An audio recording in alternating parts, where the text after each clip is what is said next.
Canada's Treasury Board Secretariat sent out a tweet last week in light of the recent Texas synagogue hostage-taking.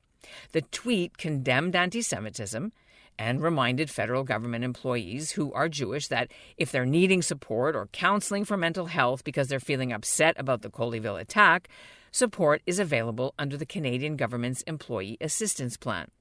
What's significant about that Treasury Board Secretariat tweet is that before it was sent out, they first ran it by a new and growing group of Jewish government employees based in Ottawa to get their approval. The founders are taking the latest government tweet as a sign their efforts to create a safe space for Jews on Parliament Hill are getting noticed. Our work plan's focused on training. Our work plan is focused on building our network. Our work plan is focused on developing a better understanding of the Jewish experience within the public service and ensuring that anti-Semitism is included as part of the diversity and inclusion discussions and training that's going on within the public service. I'm Ellen Besner, and this is what Jewish Canada sounds like on Monday, January the 24th, 2022. Welcome to the CJN Daily, sponsored by Metropia.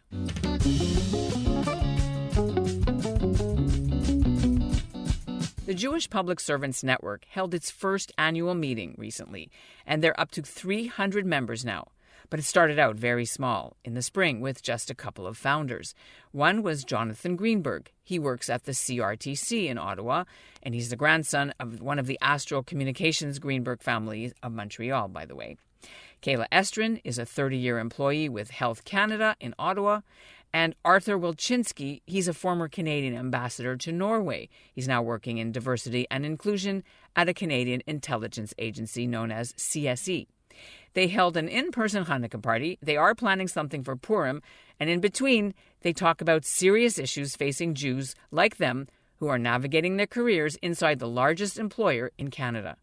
That's all coming up. But first, here's what's making news elsewhere in Canada right now. I'm Aubrey Friedman in Toronto, and this is what Jewish Canada sounds like. In case you didn't see it on our website or in the email blast on Sunday, I broke the story about a history teacher at a Catholic high school in Timmins, Ontario, who's been stripped of his teaching license for pushing Holocaust denial and anti-Semitism on his students. The Ontario College of Teachers revoked Joseph DeMarco's license in November, but we only found out about it now. It took more than 2 years since DeMarco had actually been fired from his job, which was back in May 2019, after complaints from a parent.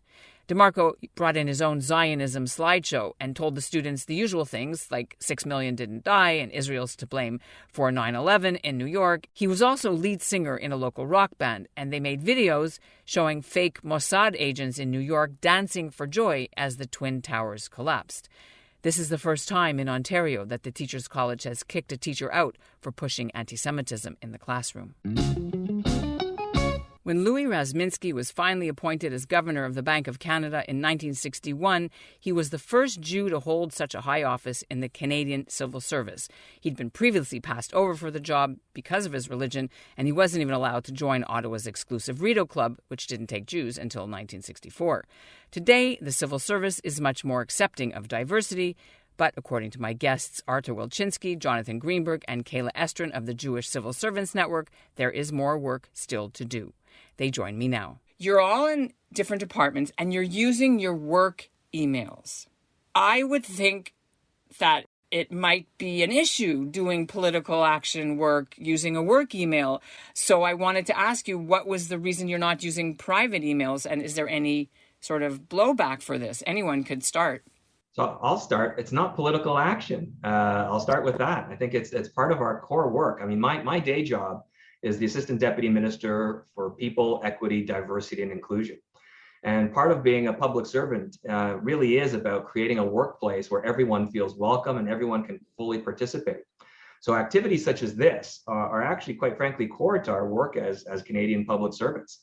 And in fact, the clerk of the Privy Council recently put out calls to action against racism, where it says that we should be having employee networks that are empowered to take on these kinds of activities. And the work that Jonathon and Kayla started in this space, I think, is absolutely central to us being an effective public service for all Canadians. We have to have safe spaces for ourselves. We have to be able to be our authentic selves and not fear that we're going to face discrimination or face exclusion. And the only way we can do that is by making sure that we have networks and support to address the challenges that we face. Would you say that the hostilities between Israel and Hamas in Gaza in May accelerated the need or accelerated your work at all? Certainly that was the case. I mean, from my experience, there was, a lot of promoting diversity and inclusion, dialogues within my department, at least, and among my colleagues in their departments, and there was no mention of anti-Semitism.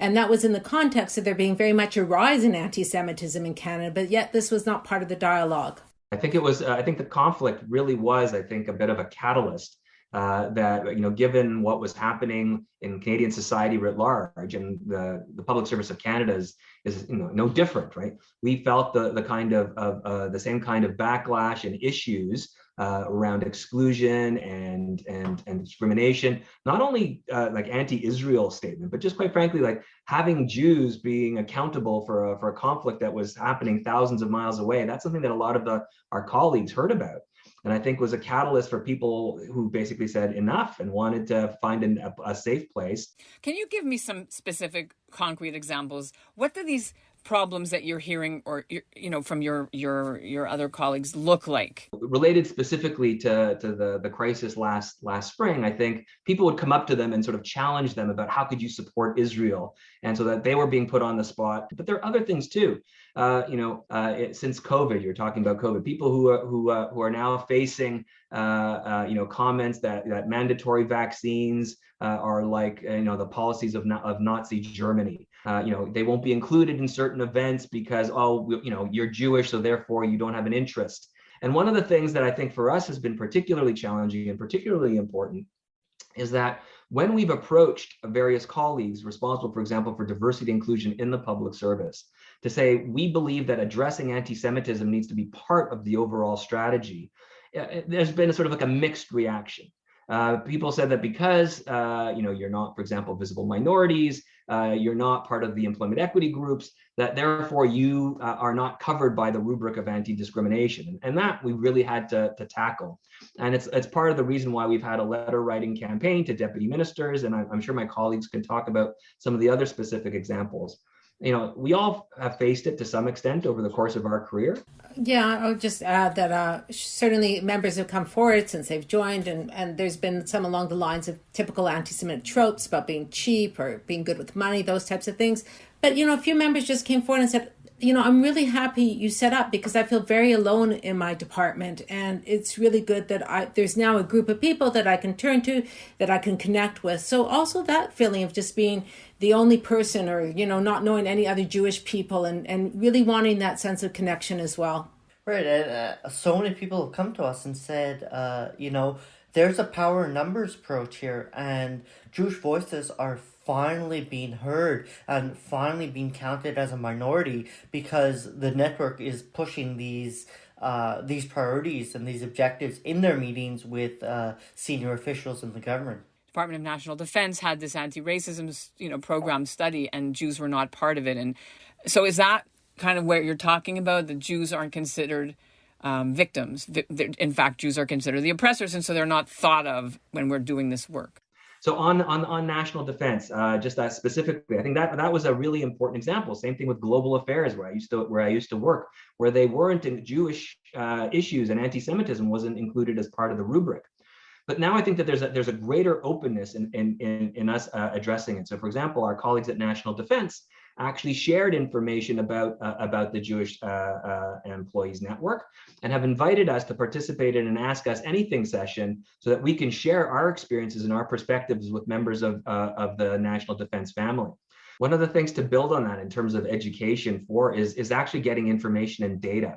So right now, the Government of Canada, through something called the Public Service Employee Survey, asks questions around experiences with discrimination, experiences with harassment, but there's no place in that survey for Jewish public servants to self-identify and to say, hi, I'm a Jew, and this is how I experience discrimination. When people have slurs, promotion issues, harassment, what can you do for them? Or is that beyond your scope?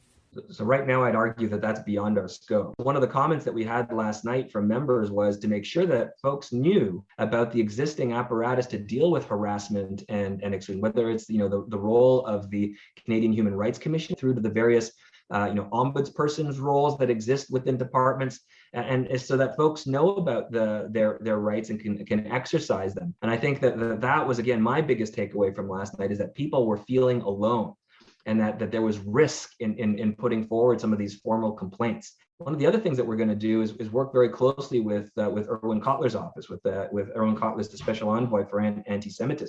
In the last year, the Liberal government held an anti-Semitism summit. I'm sure you're aware, an emergency summit. The government took very strong position supporting the Jewish community, and with money and appointments and commitments, right?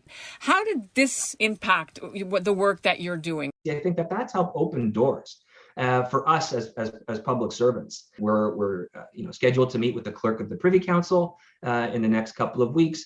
We have presentations to the Office of the Chief Human Resource Officer and the network of senior ADMs across government responsible for equity, diversity, and inclusion. I really think that there is broad consensus for inclusion of Jewish public servants right across party lines. This isn't I don't see this as a partisan thing. I see this as a workplace thing where the public service has an obligation to create a safe workspace for all of its employees. Is there anything that you want our listeners and viewers to understand about the timing and why this is so, what is the significance of that? The significance, people felt alone. Our group is not only about combating anti-Semitism. We want to connect Jewish people. We want to eventually start doing mentorships. We want to celebrate Jewish culture, Jewish heritage, and we want people to be proud of their identity and who they are. We want people to be able to wear it on their sleeve without fear or without anxiety. So that's the flip side, and that's the more positive side to our network. And that's what Jewish Canada sounds like for this episode of the CJN Daily, sponsored by Metropia. Integrity, community, quality, and customer care. Today's listener shout-out goes to Dr. Norman Just. He's from Toronto, but he's spending the winter in Naples, Florida. And we'll end the episode with a clip from the campaign called We Remember, just ahead of Thursday's International Holocaust Remembrance Day on January 27th. The link to the video is in our show notes. They're asking you to write the words "We Remember" on a piece of paper, take a photo of yourself holding it up, and send it in. It could be projected later this week at Auschwitz. We remember. So the memory of the victims and their stories are not lost in history. Join the We Remember campaign for International Holocaust Remembrance Day. Together, we can ensure that the past is never forgotten.